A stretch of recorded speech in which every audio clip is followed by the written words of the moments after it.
గమ్యం నా యేసుతో పయనం నా యేసుతో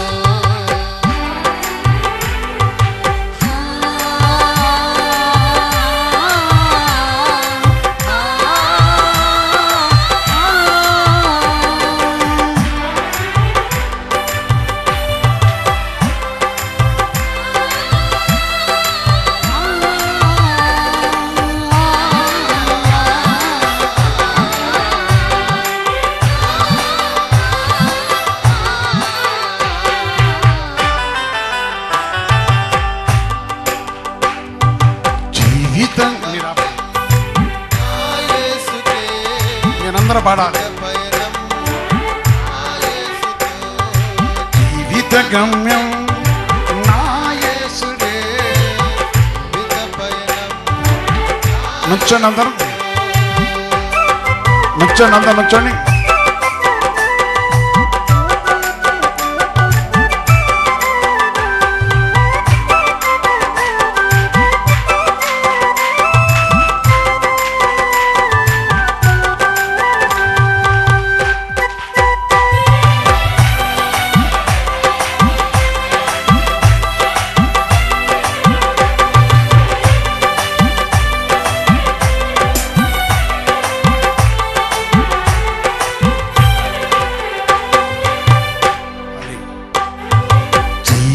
గమ్యం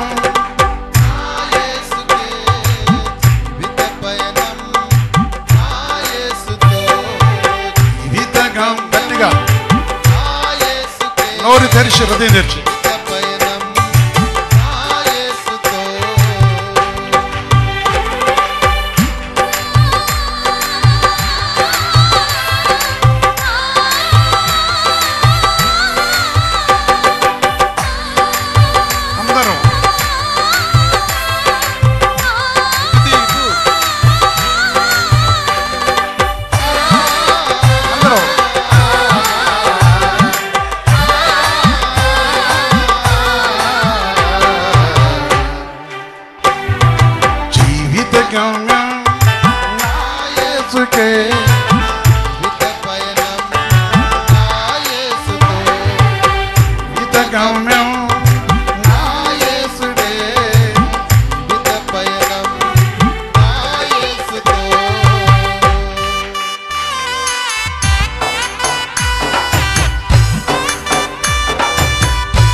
సహోదరి సోదరి ఈ కుటుంబ ప్రాంతంలో ప్రవేశించడానికి దేవుడు నాకు నీకు మనకు అనుగ్రహించిన ఈ గొప్ప సమయాన్ని బట్టి దేవుడు మన ప్రేమించి తన కృపణ సన్నిధి మనకు అనుగ్రహించి ఆయన పరిశుద్ధులంటే మన వెళ్ళ చూపిన గొప్ప ప్రేమను బట్టి ఆయన సర్వోన్నతమైన దేవుడు, ఆయన నిజంగా దేవుడు. తన మాట గొప్పది, తన వాక్కు గొప్పది. ఆశతో కుటుంబ ప్రాంతంలో ప్రవేశించిన సహోదరి సహోదర యవనస్తురాల ఈరోజు దేవుడు మనతో మాట్లాడే విషయం బట్టి నీ ధర్మశాస్త్రం అనుసరించుటకు నాకు బుద్ధి దయచేయము. పరిశుద్ధ తండ్రి, సర్వోన్నతమైన దేవ, మీ పవిత్ర పాదాలకు వందనాలు. మీ కృపయు ప్రేమ కనుకను బట్టి మీ పరిశుద్ధ నామములో ఈ సమయం ప్రభు తండ్రి నీ వాక్యమును మేము ధ్యానం చేయటకు, నీ వాక్యంతో మాతో మాట్లాడుకు మమ్మల్ని ప్రేమించిన దేవా, మీరు మాతో మీరే మహిమ పొందమని యేసుక్రీస్తు నామమున ప్రార్థించి వేడుకొస్తున్నాం తండ్రి. ఆమేన్, ఆమేన్, ఆమేన్. ప్రియమైన సహోదరి సోదరా, దేవుడు మన ప్రేమించి ఈ మంచి సమయాన్ని దేవుడు మనకి ఇచ్చినవాడు. దేవుని ప్రేమ, దేవుని కనికరము, దేవుని యొక్క సంకల్పము, ఆయన ప్రేమను బట్టి మన వెడ చూపుతున్న ప్రేమ విషయము. కీర్తన గ్రంథం 119 134 వచనం చూస్తున్నప్పుడు దేవుని వాక్య విధం చదువుతుంది. నీ ధర్మశాస్త్రం అనుసరించుటకు నాకు బుద్ధి దయచేయము. అప్పుడు నా పూర్ణ హృదయముతో నేను దాని ప్రకారము నడుచుకుందను. సహోదరి సోదర, దేవుని ఆజ్ఞను గైకొనుటకును, దేవుని చిత్తాన్ని మనం అనుసరించుటకును, దేవుని మాటను మనం లక్ష్య పెట్టుకును దేవుడు మనకు అనుగ్రహించిన విషయాన్ని, దేవుడు మన వెళ్ళ చూపిన ప్రేమను బట్టి ఆ విషయాన్ని మనం జ్ఞాపం చేసుకున్నప్పుడు, దేవుని యొక్క ముఖ్య ఉద్దేశాన్ని మనం తెలుసుకున్నప్పుడు, పరిశుద్ధాత్మ దేవుడు నేను ప్రపంచం పెట్టాను. నా పూర్ణ హృదయముతో నేను దాని ప్రకారము నడుచుకుందాను. దేవుడు భక్తుడు అడుక్కుంటున్నాడు, నేను నీ సన్నిధిలో ఈ సమయంలో వాక్యం ఉన్న వాళ్ళు ఈ విషయాన్ని గ్రహించాలి. చాలా సమయంలో చూస్తున్నప్పుడు మనిషి పడిపోవటము, లెగటము, లేక దేవుని వాక్యాన్ని అనుసరించకపోవటము, దేవుని వాక్యాన్ని అనుసరించే విషయమై, దేవుని కట్టడకు లోబడే విషయమై మన హృదయం ఎప్పుడైతే ప్రభునందు ఆధారపడుతుందో, ఏ కుటుంబం అయితే దేవుని దగ్గర విచారణ చేస్తున్నారో, లేక ఆయన దగ్గర అడుగుటంకి ఇష్టపడుతున్నారో, ఎవరంతరాత్మ అయితే ప్రభుత్వం చూస్తుందో, చూచి ఆయన చిత్తాన్ని ప్రకారము అంటే ఆయన ఆజ్ఞకు ఐకొనాలని ఒక ఆశ, ఆయన చిత్తమును నెరవేర్చన ఆశ, తన ఉద్దేశం నెరవేర్చిన ఆశ ఏ ప్రాణికి కలిగి ఉంటున్నారో, ఎవరు ఇష్టపడుతున్నారో, పరిశుద్ధ దేవుడు వారు తప్పకుండా వారి జీవితంలో ఈ కార్యమును ఆయన నెరవేర్చేవాడు, ఆయన కట్టడను నేర్పేవాడు, తన నామను బట్టి ఆయన బోధించడానికి ఇష్టపడుతున్నవాడు. అందుకని 33 వచ్చిన కూడా చెప్తారు ఒక మాట, యెహోవాని చూడండి, యెహోవా నీ కట్టడలను అనుసరించుటకు నాకు నేర్పము, అప్పుడు నేను కడమట్టుకు వాటిని గైకొందను. కడమట్టుకు గైకొందను. కారణం ఏంటంటే, నేర్పించమని దేవుని అడిగినప్పుడు దేవుడు నేర్పేవాడు. నేర్పినప్పుడు వారు ఏ విధంగా నడుస్తారు, ఏ విధంగా ఉంటారు, నేర్చుకోకపోతే, తను అత్తుకోకపోతే, తన మార్గం నిలిచినపోతే కడమట్టుకు ఉండరు. అందుకే కొందరు కొంతకాలము దేవునితో ఉంటారు, కొన్ని సమయాల్లో దేవునితో ఉంటారు, కొన్ని సందర్భంలో దేవుని ఆజ్ఞ నెరవేరుస్తుంటారు, తర్వాత వారు అనుసరింపలేరు. అనుసరించి నేర్చుకోవాలి, దేవుని అడుక్కోవాలి, దేవుని మాటకు మనం లోబడాలి, దేవుని మాటను మనం గైకుంటూ ఉండాలి. దేవుని ఆజ్ఞను మనం గైకుంటున్నప్పుడు, దేవుని ఉద్దేశం మనం నెరవేరుస్తున్నప్పుడు ఆయన తప్పక మన కార్యం చేసేవాడని ప్రభు ఆజ్ఞ. ఈ కుటుంబ ప్రార్థనలో దేవుని వెళ్ళారా, మీరు కానీ మీ కుటుంబం కానీ యవనస్తులారా, మరి ఈ మార్గం ఏంటి అంటే దేవుని అడగటం నేర్చుకోవాలి, దేవుని యొక్క ఉద్దేశం నెరవేర్చడం నేర్చుకోవాలి. దేవుడు ఏనాడు కూడా ఏ మనిషిని త్రోసివేసేవాడు కాదు. ఎవరైతే దేవుని అడుగుతున్నారో వారి జీవితానికి కావలసింది కట్టడం నేర్పేవాడు, బుద్ధి నేర్పేవాడు, దైవం నేర్పేవాడు. ఎందుకంటే ఆయన దయగలవాడు, ఆయన ఆదరించేవాడు, ఆయన ఆదర్శవాడు, ఆయన పరిశుద్ధం అంటే ఆయన ఆదర్శకాన్ని ఇష్టపడుతున్నవాడని దేవుని ఆజ్ఞ వస్తుంది. ఆయన పరిశుద్ధమైన సన్నిధులు ఆ విషయం గురించి మనం జ్ఞాపం చేసుకున్నప్పుడు ఏ మనుషులైతే ఆశపడుతున్నాడో ఆశపడ్డ వారిని తప్పక ఆదరించకాన్ని ఇష్టపడుతున్నవాడు ప్రభు ఆజ్ఞ వస్తుంది. నా ప్రియ సహోదరి సోదరా, దైవచిత్తాన్ని నెరవేర్చకు, దైవ ఉద్దేశానికి కొలబట్ట కోసం పరిశుద్ధాత్మ దేవుని యొక్క మాట ఏందో నిలిచి ఆయన మాట కోసం ఎదురు చూడటం అనేది ముఖ్యమైనది. అందుకనే నేర్చుకునట. సామెత గ్రంథంలో మొదటి అధ్యాయం 3వ వచనం కూడా మాట చెప్పాడు. సామెత గ్రంథంలో చూస్తున్నప్పుడు మొదటి అధ్యాయం 3వ వచనం చూస్తే దేవుని ఆజ్ఞ వస్తుంది. నీతి న్యాయ యథార్థతల నడుసరించుట యందు బుద్ధి కుచల చిత్తు ఉపదేశం ముందుటకును జ్ఞానము లేని వారికి బుద్ధి కలిగించుటకును యవనులకు తెలివియు వివేచనయు పుట్టించుటకును తగిన సామెతలో చెప్తున్న ఒక మాట మనిషికి ఏం కలుగుతుంది? జ్ఞానం, బుద్ధి, జ్ఞానములు.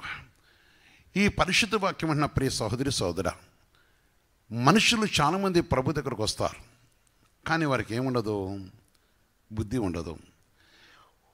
ఆయన కొరకు ఆయన కట్టలను నేర్చుకోవాలని ఆశ ఉండదు కొందరికి. వారు వచ్చే ఉద్దేశం ఏముంటుందంటే వారికి ఏమో ఏదో ఒక స్వస్థత కోసమో కొందరు, లేకపోతే కొందరు కొన్ని విషయాలు బట్టి వస్తుంటారు. వారు వచ్చే విషయములు చూస్తున్నప్పుడు వారు అంతవరకు చూసుకుంటారు, కానీ దేవుని యొక్క మర్మము, దేవుని యొక్క మార్గము, దేవునితో కలిసి ఉండాలి, దేవునితో నిలిచి ఉండాలని ఉండరు. అందుకే వారు అతి త్వరలో పడిపోటగా కారణము, వారు అనేకసార్లు పడిపోవడానికి కారణము, వారు అనేకసార్లు దేవుని ఆత్మకు విరోధంగా మార్చబడ్డ కారణము, వారు అనేకసార్లు దేవుని ఆత్మకు విరోధంగా ఆ కుటుంబంలో మార్చబడ్డ కారణం. అందుకే ఇక్కడ దేవుని యొక్క పరిశుద్ధతను చూస్తున్నప్పుడు బుద్ధి, 3వ వచనం ఏమంటుండే అక్కడ, నీతి యథార్థతలను. ఈ యొక్క పరిశుద్ధ వాక్యములు సామెతలు రాస్తున్నప్పుడు ఏమన్నాడంటే నీతి యథార్థత, నీతి కలిగి ఉంట కోసం. నీతి లేని వారు, యథార్థత లేని వారు దైవచిత్తాన్ని నెరవేర్చలేరు. మనుషులు ఎన్ని విషయాలు వినిచేసినా మనము నీతి కలిగి ఉండాలి, నేర్చుకోవాలి వాక్యమును. అందుకని కొందరు ఎంత అబద్ధికులుగా వారి ప్రవర్తన ఉంటుందంటే వారి ప్రవర్తన యొక్క మార్గంలో చూస్తున్నప్పుడు చాలా అబద్ధంతో కూడుకొని ఉంటుంది. దేవుని యొక్క వాక్యము, దేవుని యొక్క సన్నిధి, మనం ఎప్పుడైతే దేవునిపై ఆధారపడుతుంటామో దేవుడు మన సమస్త కుశలత మనకు కలగజేసాం. అందుకని నీతి న్యాయమైన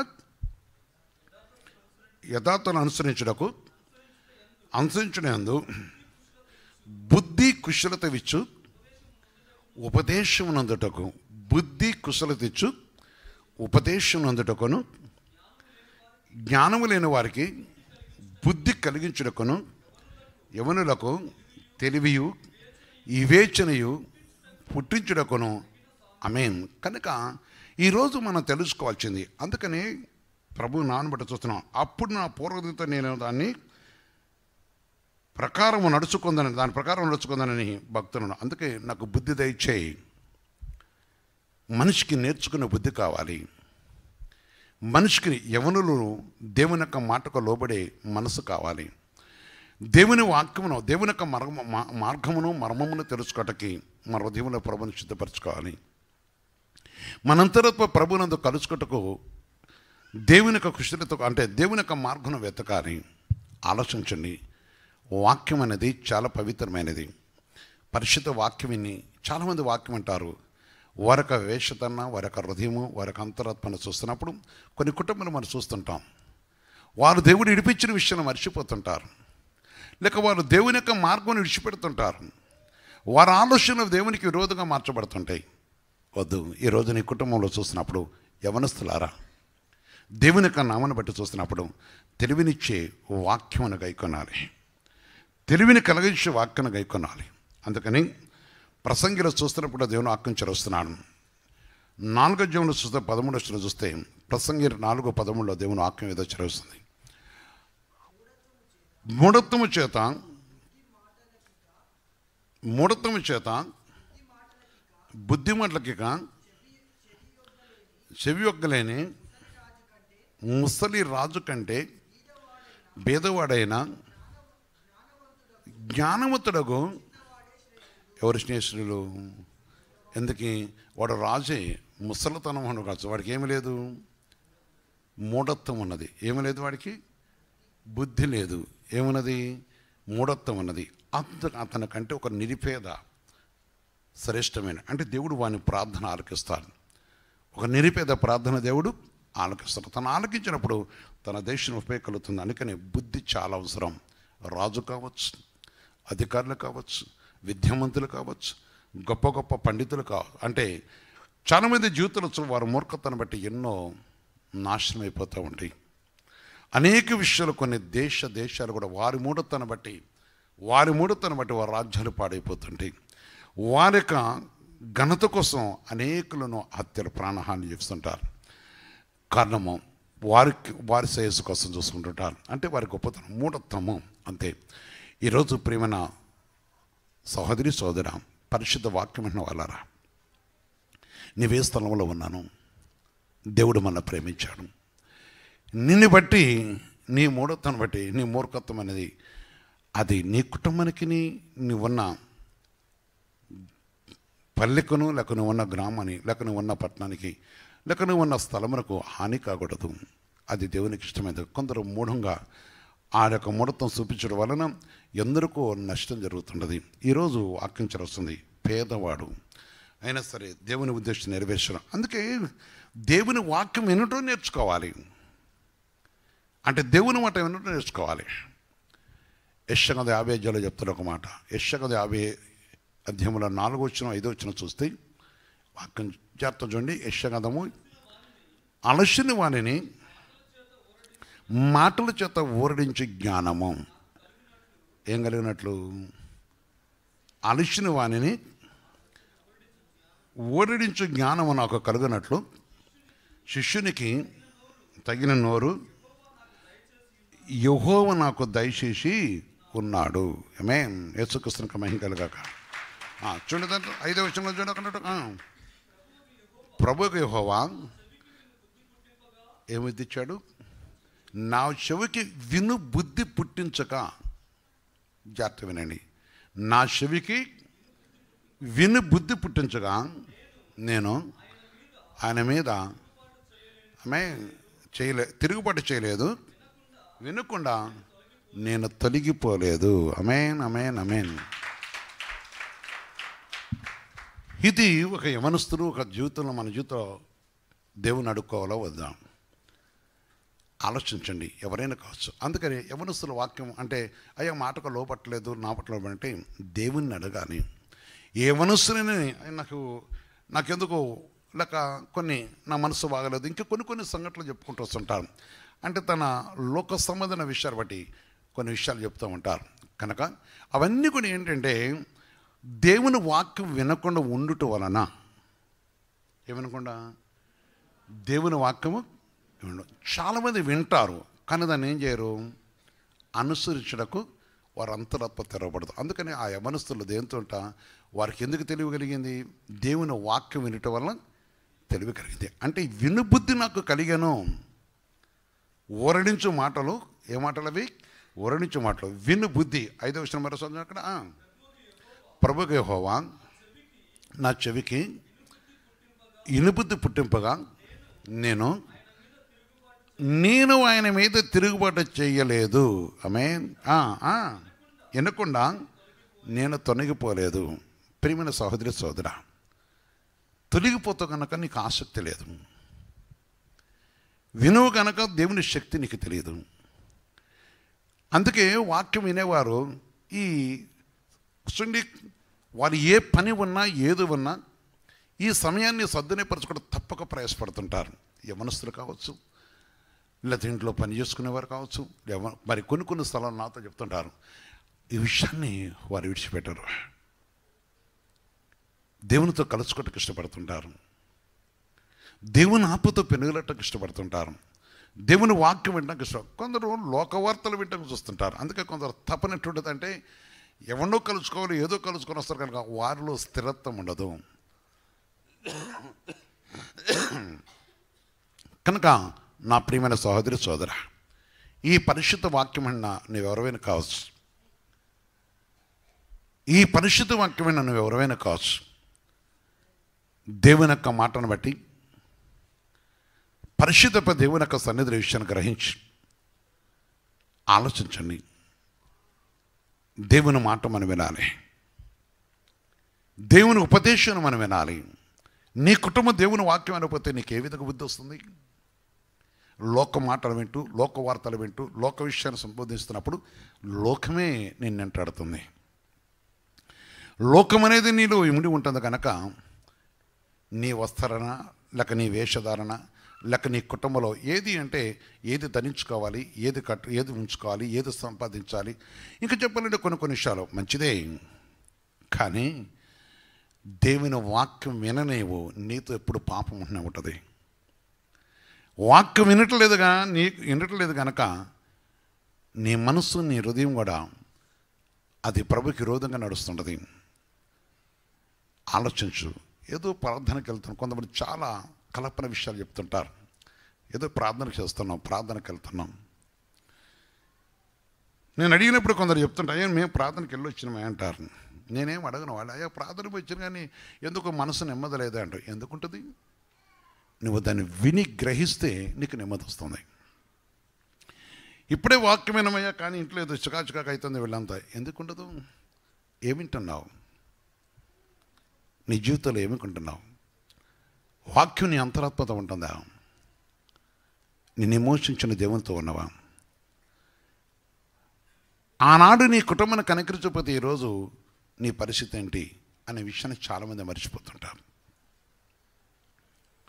ప్రియమైన సహోదరి సోదర, ఈ వాక్యం అన్న వాళ్ళారా, యవనస్తులారా, తెలివి కావాలి. ఏ తెలివి? దైవచిత్తం నెరవేర్చే తెలివి కావాలి. దేవుని దగ్గర నుంచి మన శక్తిని పొందాలి. దేవుని ఆత్మతో మనం నేర్చుకోవాలి. దేవునితో కలుషటం మనం నేర్చుకోవాలి. దేవుని మాటతో పెనుగులటం నేర్చుకోవాలి. దేవుని ఉద్దేశం నెరవేర్చడం నేర్చుకోవాలి. ఈరోజు నీ కుటుంబం ఏం వెతుకుతుంది? దేన్ని వెతుకుతుంది? దేనిని వెతుకుతున్నది? కన్నులు కనపడే లోకాన్ని వెతుకుతుందా? ఆయన పరిశుద్ధమైన నామను బట్టి నిన్ను అలంకరింపజేసి ఆశ్రయించి నీవు అడిగింది ఇవ్వటకు ఇచ్చి నిన్ను ఆశ్రయించి దేవుని యొక్క మాటను వెతుకుతుందా? దేవుని వెతకటం అనేది కొందరే చేస్తుంటారు. ఈరోజు వాక్యం వినాలి. భక్తుని అంటాడు, తన పరిశుద్ధను బట్టి నీ ధర్మశాస్త్రము అనుసరించుకు నాకు బుద్ధి దయచేయము. అనుసరించిన బుద్ధి కావాలి. అనుసరించిన బుద్ధి కావాలి. ఎవరికో మన అలంకరణ కనపరచుకోవడం కాదు, దేవుని వాక్యం అనుసరించే బుద్ధి మనకు కావాలి. కీర్తన 45 చూసినప్పుడు 2వ వచనం దేవుని ఆకాంక్ష వస్తుంది.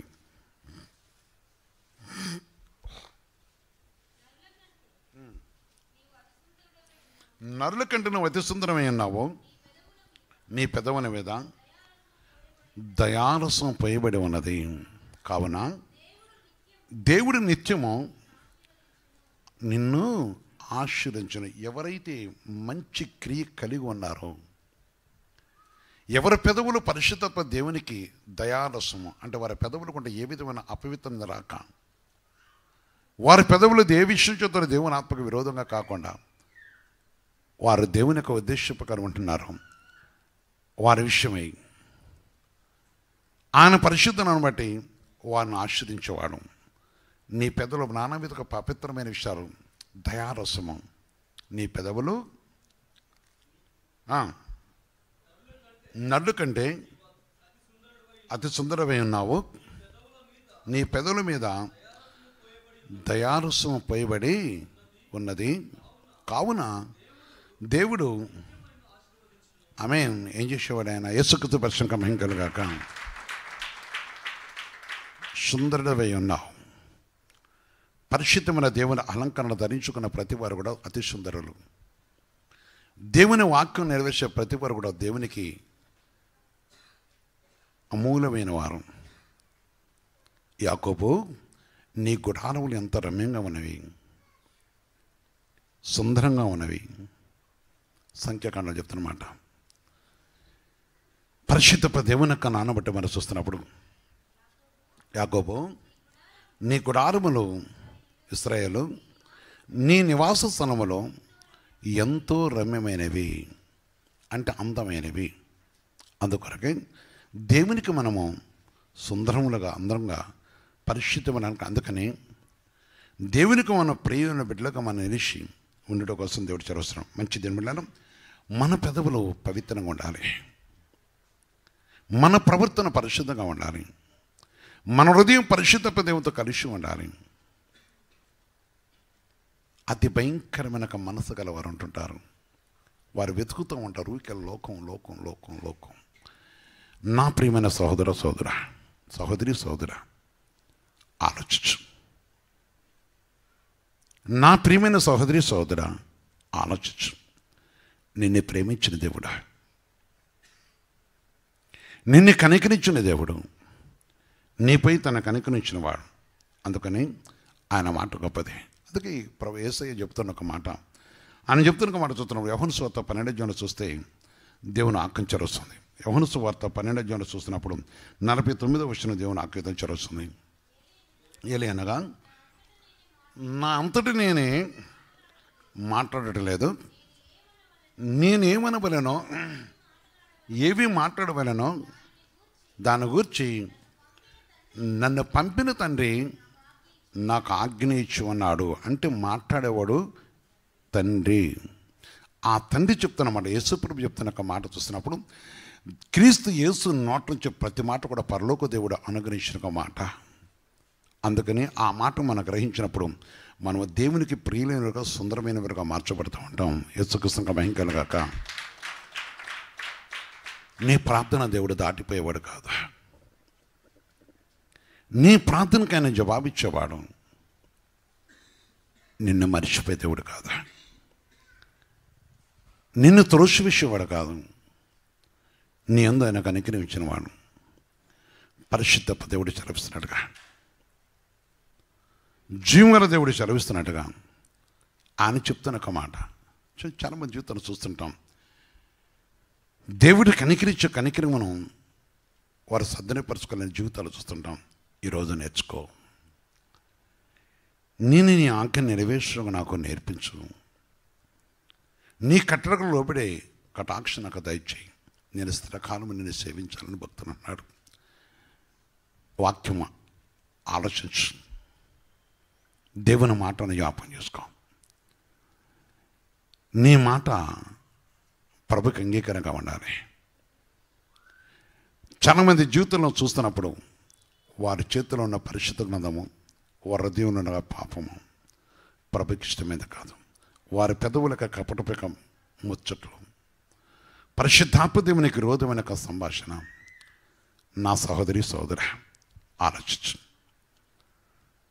ఈ వాక్యమైన వారారా, దేవుడు మనం పిలిచిన పిలుపు ఏ చీకటి నుంచి తీసుకొచ్చాడో ఆ చీకటి మనం వేలకూడదు. ఆ చీకటి నీ కుటుంబాన్ని ఆవరించకూడదు.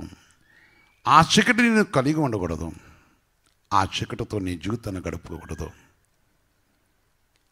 అది విరగగానే ఉండాలి. నిబ్రంగా ఆలోచించాలి. వేదాంతత కలిగి దాన్ని వెతకాలి. ఆయన నీ కొరకు ఎదురు చూస్తున్నవాడు. యెషయా చూస్తున్న 51:16 చూస్తే దేవుని ఆజ్ఞ వస్తుంది. యెషయా 51:16 చూస్తున్నప్పుడు ఆకాశములను స్థాపించినట్లును భూమి పునాదులు వేయినట్లును నా జనము నీవే అని సియోనుతో చెప్పినట్లును నీ నోట నా మాటలు ఉంచి, నీ నోట నా మాటలు ఉంచి నా చేతి నీడలో నిన్ను కప్పి ఉన్నాను. ఆమేన్, ఆమేన్, ఆమేన్. ఆయన కప్పిడ కనుకే సజీవుడుగా ఉన్నావు. ఆయన నిన్ను నడిపించాడు, నీ కుటుంబాన్ని నడిపించాడు. భూమి ఆకాశాన్ని సృష్టించిన దేవుడు, ఆయన నిన్ను ప్రేమిస్తున్న దేవుడు, ఆయన నిన్ను కనికరిస్తున్న దేవుడు, నీ యందు కటాక్షించిన వాడు. సహోదరి సోదరా, ఆయన పరిశుద్ధన మాట గొప్పది, ఆయన కృపల సన్నిధి గొప్పది. దేవుని సన్నిధిలో మనం చూస్తుంటాం, దేవుని పని చేయడం కోసం, ఆయన చిత్తము నెరవేర్చడం కోసం అనేక విషయాల్లో ఒక కార్యం జరుగుతుందంటే దానికి కొద్ది రోజుల ముందు నుంచే చాలా ప్రయాసపడేవారు ఉంటుంటారు. ప్రభు పని విషయంలో వారికి అధికమైన ఆశీర్వాదం కలగటం కోసం దేవుడు నియమించుకునే మతను బట్టి వారు వెతుకుతూ ఉంటారు. నా ప్రియ సహోదరి సోదర, ఆశ. అందుకని ఇక్కడ అంటున్నాడు, పరిశుద్ధమైన దేవుని యొక్క సన్నిధిలో మనం చూస్తున్నప్పుడు ఆకాశాన్ని స్థాపించిన దేవుడు, భూమిని స్థాపించిన దేవుడు, ఈ సంవత్సరం స్థాపించిన దేవుడు ఏముంచేవాడు? నీ నోట నా మాట ఉంచి నా చేతి నీడలో కప్పి ఉన్నాను కనుక ఆయన కప్పినవాడు. అందుకే ఆయన చేతి నీడలో మనం కప్పబడాలి, ఆయన చేతి నీడలో మనం దాయబడి ఉండాలి, ఆయన చేతి నీడలో మన హృదయములను మనం ప్రభునందు అప్పగింపబడి ఉండాలి. ప్రేమించిన దేవుడు, కటాక్షించిన దేవుడు, తన కృపల సన్నిధిని కలగజేసిన దేవుడు, నాడు నేడు ఎగురెత్తుకున్న తండ్రి, మన ప్రేమిస్తున్న దేవుడు. ప్రియమైన సహోదరి సోదర, మనిషి మాట వినని వారు చాడి చేసే భయంకర అబద్ధ విధానాలు మనం చూస్తున్నాం. ఎవరైతే దేవుని యొక్క మాటకు లోపడుతున్నారో లేక తన మాటను లక్షిస్తున్నారో అనేక స్థలముల్లో దేవుడు వారిని ఆయన నోటి వలె వాడుకునేవాడు, ఆయన నేర్పించేవాడు, ఆయన కనికరించేవాడు, వారి నోట తన మాట ఉంచేవాడు, వారి నోట తన మాట ఉంచేవాడు. అందుకే వారి దయారసంతో కూడుకున్న అతి సుందరుడివి నీ పెదవులు, దయారసంతో కూడుకునేవి. ఆ నోటుకుండా ఏ విధంగా వాదం రాదు, ఆ పెదవులతో ఎవరిని నొప్పింపు చేయలేం. ఆలోచించు, ఈరోజు నీ కుటుంబం దేవుని యందు పరిశుద్ధాత్మ దేవునితో కలిగి ఉండటం కోసం ఆయన చేతి కింద దాయబడి ఉన్నదా? స్వేచ్ఛైన లోకముతో కలిసి లోకమాట నేర్చుకుంటూ మలినముతో కూడుకున్న ఆ అందమైన అసత్యమైన క్రియలతో ఉన్నదా? నేడు ప్రేమించిన దేవుడు, నేడు కనుగరించిన దేవుడు, నేడు తన కృపను మనకు అనుగ్రహించి ఆయన కృపను మన జ్ఞాపం చేసుకునే దేవుడు. ప్రియమైన సహోదరి సోదర, విషయాన్ని జ్ఞాపం చేసుకొని ఆయన చేతి కింద మనం దాయబడి ఉండాలి. నీవు నీ కుటుంబం దాయబడినప్పుడు నీ కుటుంబానికి నీకు కలుగుతున్న ఆయన పరిశుద్ధమైన ఆశీర్వాదమును, తన కృపల సన్నిధి కాంతిని నిత్యం దేవుడు ఉంచేవాడు, ఆశీర్వదించేవాడు, ఆయన దీవించేవాడు, ఆయన కనికరించేవాడు. నేను తప్పక తన వెదలో తన రెక్కల చోట మరుపరుచుకొని తన పరిశుద్ధమైన దీవెన కలగజేయటం కోసం దేవుడు మన మధ్య ఉన్నాడు కనుక ఈరోజు ఒకసారి జ్ఞాపేసుకో. నేర్పించు ప్రభువా, మోకరించి ప్రార్థించుద్దాం. నా ప్రియమైన సహోదరి సోదర, ఈ సనమంది స్వరవిన్న ప్రియ సహోదరి సోదర, ఒక్కసారి జ్ఞాపం చేసుకో. ఎక్కడ దాయబడి ఉన్నావు? దేవుని యొక్క సన్నిధిలో మనం చూస్తున్నప్పుడు మోకరించి నీవు భక్తులు అన్నాడు. నీ ధర్మశాస్త్ర విధానం నేర్చుకుంటూ కోసం అంటే నీ యొక్క కట్టడం నాకు నేర్పించమన్నాడు. నేను స్థిరంగా ఉంట కోసం నాకు దయచేయమన్నాడు. ఆలోచించు. ప్రభుని అడుగుతున్నావా? యవనస్తులారా, దేవుని యొక్క పరిశుద్ధమైన ఒక వాక్కు నీ అంతరాత్మలో ఉంటుందా? ప్రియమైన దేవుని బిడ్డలారా, నీ కుటుంబం దేవునికి నివాసంగా మార్చబడుతుందా? ఈనాడు నీ కుటుంబం దేవుని యొక్క రెక్కల కింద ఉన్నదా? లోకం అనే పాపం అనే రెక్కల కింద ఉన్నదా? ఈనాడు నీ ప్రయాణము క్రీస్తు మార్గములో ఉన్నదా, లేక లోకములో ఉన్న వారి యొక్క సలహాలతో కూడుకున్న అంధకార క్రియలతో బంధింపబడి ఉన్నవా? అది దేవునికి ఇష్టమైనది కాదు. ప్రభుని అడుగు. యేసయ్యా, నీ పాదాల దగ్గర ఉన్నాను, నాకును నీ జ్ఞానముల దయచేసి, నీ ఆత్మను అనుసర కృప దయచేసి, నీ కట్టన కైకొన్న కృప దయచేయమని మోకరించిన సహోదరి సోదర యేసయ్యని అడుగు. ప్రార్థన చేద్దాం. అడుగు. యేసయ్యా, యేసయ్యా, నీ పాదాల దగ్గర ఉన్నాను కదా, నీ హృదయం తెరిచి అడుగు. ఆయన సన్నిధిలో మోకరించిన వాళ్ళారా, ఆయన పరిశుద్ధుని మాట ఎందు నిలిచిన వాళ్ళారా, ప్రభుని అడుగు. నీ సహాయం చేటుకున్నాడు. ప్రార్థన చేద్దాం. పరిశుద్ధ తండ్రి, సర్వోన్నతమైన దేవా, మీ పరిశుద్ధన పాదముల కొందనాలు చేస్తున్నాం. మీరు పరిశుద్ధులు పరిశుద్ధులు పరిశుద్ధులు కదా. మీ మహాకృపను బట్టి ప్రభు ఈ మంచి సమయాన్ని మీరు మాకు అనుగ్రహించిన కొందనాలు. అయా, మేము ఏమి నేర్చుకోవాలో, ఏది కలిగి ఉండాలో, ఏ క్రమాన్ని అనుసరించాలో అంతవరకు ఏ విధంగా జీవించాలో మాకు బోధించావు కదా నాయన. నీ మాటలు విని హృదయం దయచేయండి, నీ మాటలు గ్రహించగల కృప దయచేయండి. ఆ విధంగా ప్రభు నీ రెక్కలతో మరుగుపరచబెట్టుకుంటూ సహాయం దయచేయండి. నీ పాదాల కొందరు చలుస్తున్నాం. మీరు పరిశుద్ధులు పరిశుద్ధులు పరిశుద్ధులు కదయా. ఏ బిడ్డలైతే నీ తట్టు చూస్తున్నారో, ఏ బిడ్డలైతే నీ వైపు తిరిగి ఉన్నారో, ఏ బిడ్డలైతే ఈ సొంత నిన్ను వెతుకుతున్నారో, ఎవరైతే ప్రభుత్వం నీ మార్గం మర్చిపోయి ఉన్నారో, తన తల్లిదండ్రి సొమ్ము దుఃఖ కాంతులై ఉన్నారో, వారి సంతానం కూడా నీ తట్టు సహాయం చేతండి. ఎవరైతే వారి యొక్క వేషధారణ బట్టి నీ పరిశుద్ధ మార్గం మేలున మనిషి నీకు అవమానంగా ఉన్నారో, వారంతరాత్మ కూడా తెరవండి, కనికరించండి.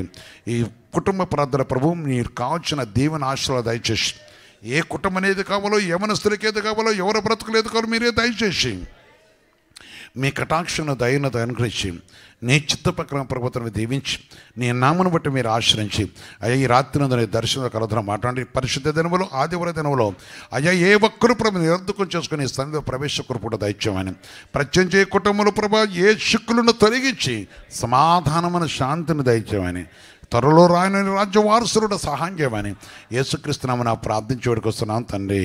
ఆమేన్, ఆమేన్, ఆమేన్.